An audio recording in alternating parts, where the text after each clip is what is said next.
बिस्मिल्लाहिर्रहमानिर्रहीम। अस्सलामु अलैकुम वरहमतुल्लाहि वबरकातुह। Class 10th unit number 1 complex numbers exercise 1.2। Exercise 1.2 का क्वेश्चन नंबर 6 है जी। If 2x plus iota y into 1 minus iota equal to 4 plus 2 iota then find the value of x and y। ये हमें एक इक्वेशन दी गई है जी, इसमें से हमने x और y की वैल्यू फाइंड आउट करनी है। ये है जी हमारे पास question 2x plus iota into 1 minus iota equal to 4 plus 2 iota.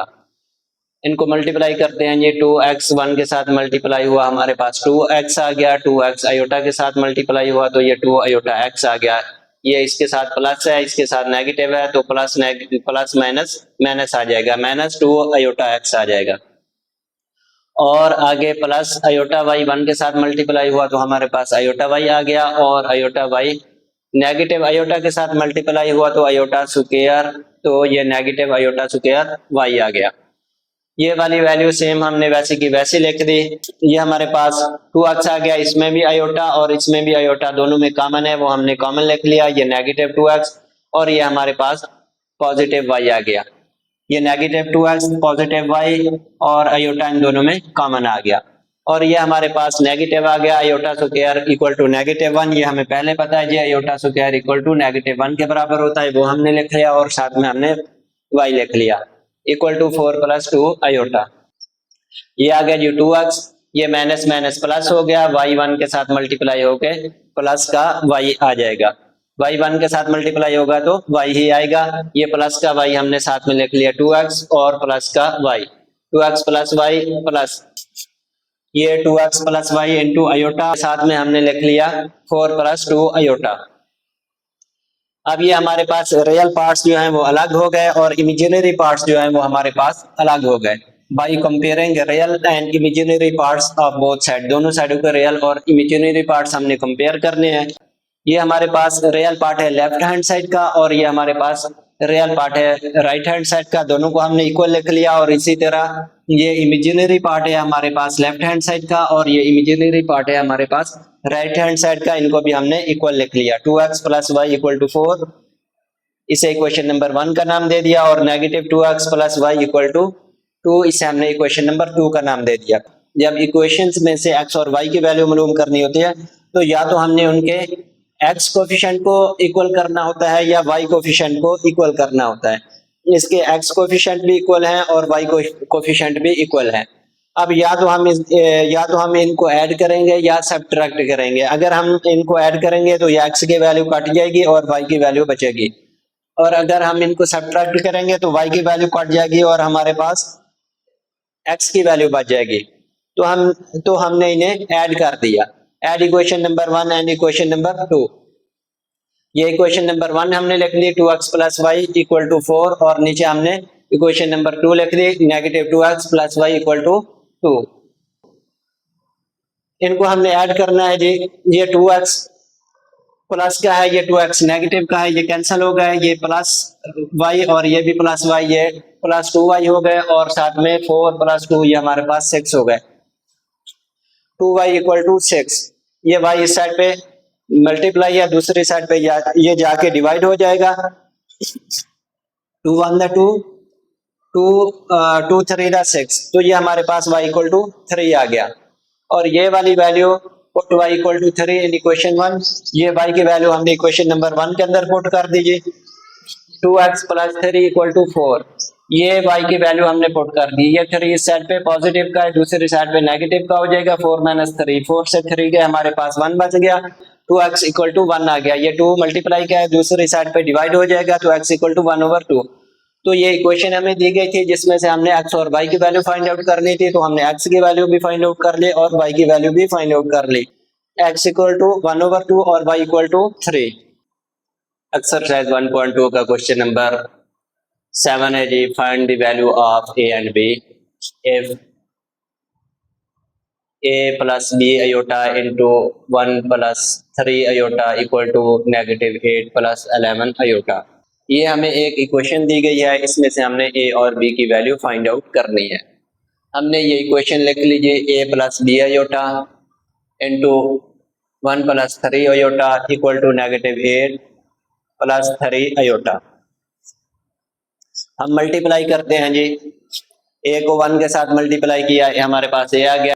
ए को 3 आयोटा के साथ मल्टीप्लाई किया तो हमारे पास 3a आयोटा आ गया। इसी तरह b आयोटा को 1 के साथ मल्टीप्लाई किया, हमारे पास b आयोटा आ गया, और b आयोटा को हमने 3 आयोटा के साथ मल्टीप्लाई किया तो हमारे पास 3b आयोटा स्क्वायर आ गया, इक्वल टू -8 प्लस 11 आयोटा। आगे जी हमारे पास ये a आ गया और 3a आयोटा और b आयोटा, इसमें से हमने आयोटा कॉमन ले लिया और 3a और 3a प्लस b आ गया।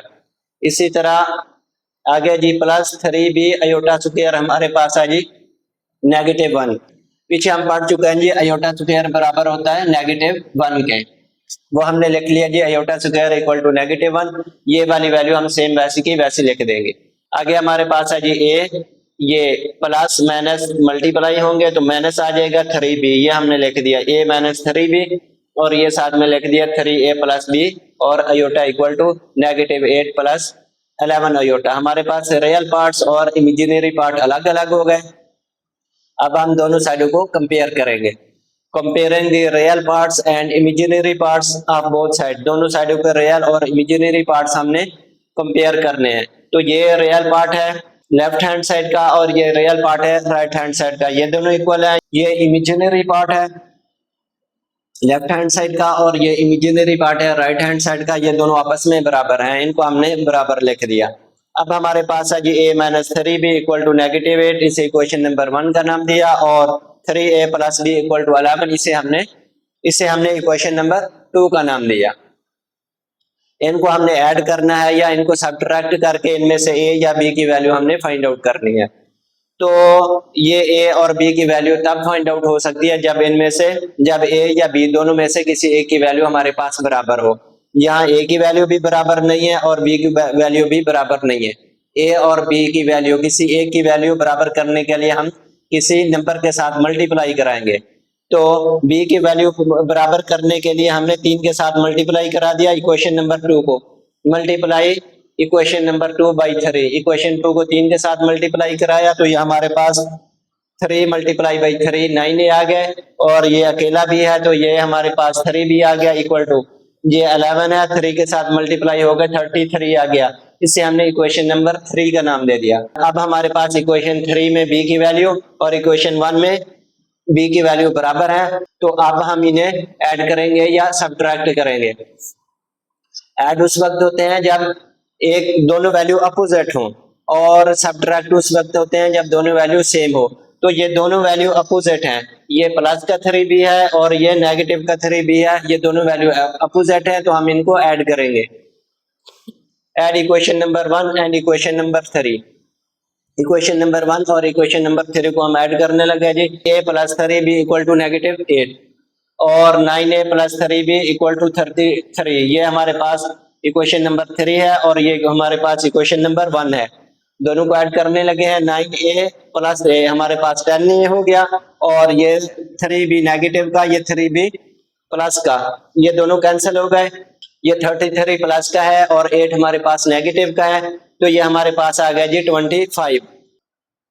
10a इक्वल टू हमारे पास आ गया 25। ये 10a के साथ मल्टीप्लाई है, दूसरी साइड पे जाके डिवाइड हो जाएगा। अब a हमारे पास आ गया जी 25/10, ये 10 दूसरी साइड पे जाके डिवाइड हो गया, हमारे पास a आ गया जी 25/10। इसे हम 5 पे डिवाइड करेंगे, ये 5 25 और 5 2 10, ये हमारे पास आ गया जी 5/2। a इक्वल टू हमारे पास आ गया जी 5/2। अब a की वैल्यू हम इक्वेशन नंबर 1 2 या 3 के अंदर पुट करेंगे, तो हमने a की वैल्यू पुट कर दी थी इक्वेशन नंबर 1 के अंदर। Putting a equal to 5/3 in equation number 1। Equation 1 के अंदर हमने a की वैल्यू पुट कर दी, इक्वेशन 1 ये है जी। a की जगह हमने लिख दिया जी 5/2, आगे -3b इक्वल टू -8। ये 5 इस 5/2, ये 5/2 इस साइड पे प्लस का है, दूसरी साइड पे जाके ये नेगेटिव का हो जाएगा। -8 -5/2 इक्वल टू -3b। अब इन दोनों का एलसीएम लेंगे, हमारे पास एलसीएम आ गया जी 2, इसके नीचे कुछ नहीं है तो 1 है। 1 2 पे डिवाइड कराएंगे तो हमारे पास आ जाएगा जी आंसर 2। 2 को 8 के साथ मल्टीप्लाई कराएंगे तो ये आ जाएगा जी 16। -16 और इसी तरह 2 को 2 पे डिवाइड कराएंगे, आंसर हमारे पास आएगा जी 1 को 5 के साथ मल्टीप्लाई कराएंगे तो हमारे पास आ गया जी -5 और साथ में हमने लिख दिया जी -3 भी। ये आ गया जी -16 - 5 ओवर 2, -16 - 5 ओवर 2 और साथ में हमने लिख दिया जी -3 भी। ये -3 अब ये दोनों ऐड होंगे जी, हमारे पास आ गया जी -21 और नीचे हमारे पास आ गया 2। 3 बी के साथ मल्टीप्लाई था तो दूसरी साइड पे आ गई है डिवाइड हो गया। ये हमारे पास आ गया जी -b, ये हमारे पास आ गया -21, ये 2 आ गया और ये 3 बी के साथ जो था दूसरी साइड पे जाके डिवाइड हो गया। अब ये नेगेटिव नेगेटिव के साथ कैंसिल हो गया, ये 3 1 3 3 7 21, ये हमारे पास आ गया जी 7/2। बी का हमारे पास आंसर आ गया जी 7/2। ये उसने हमें एक क्वेश्चन दिया था जिसमें हमने ए और बी की वैल्यू फाइंड आउट करनी थी, तो ये हमने ए और बी की वैल्यू फाइंड आउट कर ली। ए = 5/2 और बी = 7/2।